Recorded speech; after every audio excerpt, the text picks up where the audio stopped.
ഇന്ന് പുസ്തകപ്പുരയിൽ നമ്മോട് കൂടെയുള്ളത് 3 ഓതേഴ്സ് ആണ്. ഇന്ന് മാർക്കറ്റിൽ തന്നെ ട്രെൻഡിങ് ആയിട്ടുള്ള 3 ബുക്കുകളുടെ ഓതേഴ്സ് ആണ് ഇന്ന് പുസ്തകപ്പുരയിൽ നമ്മോട് കൂടെയുള്ളത്. ഒന്ന് നമ്മുടെ വിട പറയാൻ ബുക്കിന്റെ ഓതർ അബൂബക്കർ സിദ്ദീഖ്, അതുപോലെ തന്നെ ഇതൾ കൊയിഞ്ഞ ലില്ലി ബുക്കിന്റെ ഓതർ ആയിട്ടുള്ള ഫസ്ന തെയ്യിൽ, അതുപോലെ ഫാത്തിമ ബുക്കിന്റെ ഓതർ ആയിട്ടുള്ള അനീന നസ്രിയാണ്. പുസ്തകപ്പുരയിൽ വന്നതിൽ ഒരുപാട് സന്തോഷം.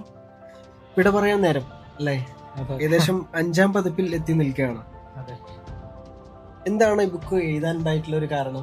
വൈഫ് നന്നായിട്ട് പുസ്തകം വായിക്കും. അപ്പോൾ വൈഫിൻ്റെ വായനയോട് ഇഷ്ടം കണ്ടപ്പോഴാണ് എനിക്ക് അവൾക്ക് വേണ്ടി ഒരു പുസ്തകം എഴുതണമെന്നുള്ളൊരു ആഗ്രഹം വന്നത്. അവൾ ഒരുപാട് ആൾക്കാരുടെ പുസ്തകം വായിക്കുന്നുണ്ടല്ലോ, അപ്പോൾ ഞാൻ എഴുതുന്ന പുസ്തകം ഇനി വായിക്കട്ടെ എന്നുള്ള ഇതിൽ എഴുതിയതാണ്. വൈഫിന് വേണ്ടി ഡെഡിക്കേറ്റ് ചെയ്തിട്ടുള്ള ഒരു ബുക്കാണ് ഇതല്ലേ? ഒരു ഗിഫ്റ്റ് എന്ന് തന്നെ പറയാം.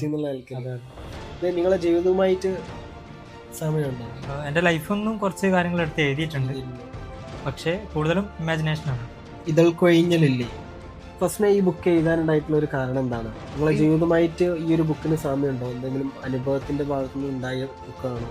ഒരു പുസ്തകം ഇറക്കാന്നുള്ള ഒരു സ്വപ്നം മാത്രമാണ് ഈ ഒരു ബുക്ക്. പക്ഷെ ഇതില് എന്റെ ജീവിതമായിട്ട് ഒരു സാമ്യമില്ല. പക്ഷെ ഇതിലെ കഥാപാത്രങ്ങൾക്ക് കുറെ എന്റെ സ്വഭാവങ്ങളുണ്ട്. കഥാപാത്രമായ വേദക്ക് നൃത്തത്തിനോട് ഭയങ്കര ഇഷ്ടമാണ്, അതേപോലെ എഴുത്ത് ഇഷ്ടമാണ്. ആ രണ്ട് സാധനം എനിക്കിഷ്ടപ്പെട്ട സംഭവമാണ്. ഇത് എഴുതി കഴിഞ്ഞതിന് ശേഷം കുറെ ആൾക്കാര് നമുക്ക് മെസ്സേജ് അയക്കുമല്ലോ, ഇത് ഇഷ്ടപ്പെട്ടു എന്നൊക്കെ പറഞ്ഞേ. അപ്പൊ ശരിക്കും അടുത്തത് ഒന്നും കൂടി ഇറക്കണം എന്നാണ്.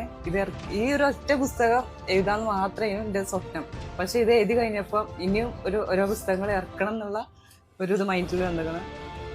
ഒരുപാട് വായനക്കാര് പറഞ്ഞിട്ടുണ്ടാവും, നല്ല അഭിപ്രായങ്ങളാണ് അല്ലേ?